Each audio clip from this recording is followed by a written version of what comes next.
If I went 10 years back in the past and imagined my dream zombie game, it would have nice graphics, carnage-inducing weapons, immersive surroundings with great vibes. Zombies, of course. But most importantly, what I always wished for, if the game had those huge, massive hordes coming at you as a tide of doom, trying to eat your brains. Yeah, that would be an awesome game. And Days Gone delivers on that promise. Why did it fail though on release? And is it better now?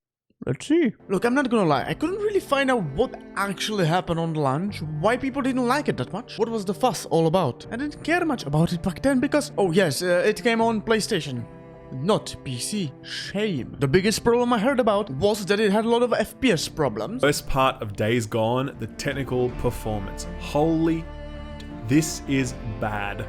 While I didn't get any crashes, I got every other type of bug from models not loading, audio sync issues, pop-in, and other different bugs. Also, people didn't enjoy the characters that much, and the story was dragging a bit too much. But it's 2022, it's on PC, very positive, and stuff is fixed. And there is a big difference. While playing the game, one of the things I have noticed was actually how well it runs now on the PC. For me, it was smooth gameplay. And also, I haven't noticed many bugs. Of course, few funny deaths, but that's it. Alright, now you and me, yes you, I will go through the good and bad things of this game, also the epic ones, and you will decide if this game is worth your time. We have a deal.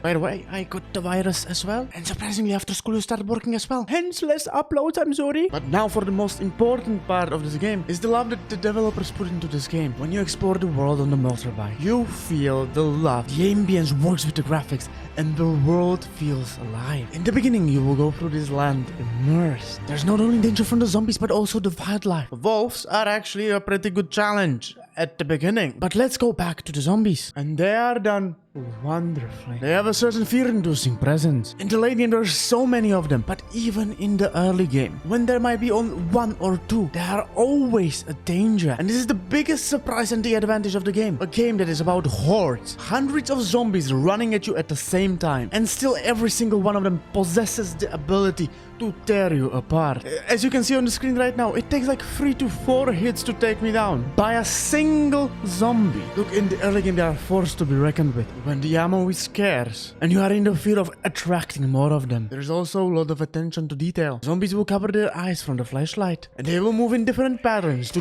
dodge your bullets. And actually, I enjoy the characters. Maybe not all of them are relatable, but they are definitely characters. But here's where some of the stinky comes in. I like the characters, but they don't do much with them. And also the story kind of drags. It is actually quite realistic because usually the aliens don't come and sabotage everything. But I still would enjoy more of an epic story, character conflicts, and putting the characters into more sticky situations. Maybe why it's not so good and many people complain about it is about how the game drags. I don't think it's mainly the game, but more of the story. The pacing of the story is really slow. The game is skating on a really thin ice of repetitiveness and overall boredom. But you never really fall through the ice, which is good. There are some quite annoying mechanics. Like the bike is awesome, but the fuel. You have to refuel your bike every bloody minute. And look, as you will be playing the game for quite some time, I'm not even finished yet, it will happen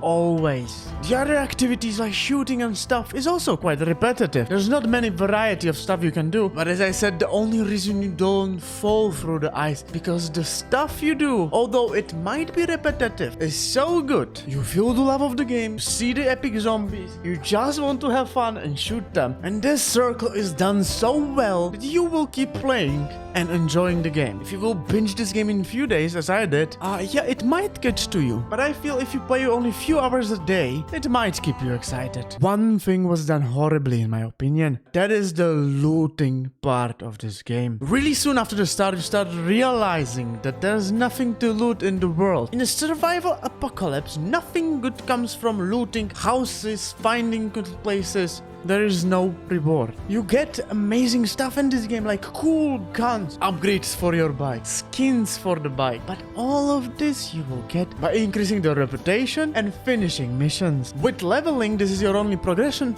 Of course, you can craft bandages, molotovs, but it's just for restocking some of your stuff. You cannot find anything cool. What the hell? Which makes the anticipation of finding something cool really shallow, like non-existent actually. But still, this is a very good game because the positives are much more positive than the negative are negative. The gameplay is fun. The zombies are amazing with the hordes and shooting them down. The tension is real as every single zombie poses a danger. Once you encounter the huge hordes, your blood is boiling because one misstep and you will get torn to pieces. The vital point, the zombies are amazing. The lore around them is interesting actually, but sadly the way you get this lore is quite annoying with the spy missions and listening to the narrow checkpoints. Yeah, not so fun. But if you dreamt in the past about this kind of game, it won't disappoint you. There is a subscribe button to be clicked, and take care, boys and girls.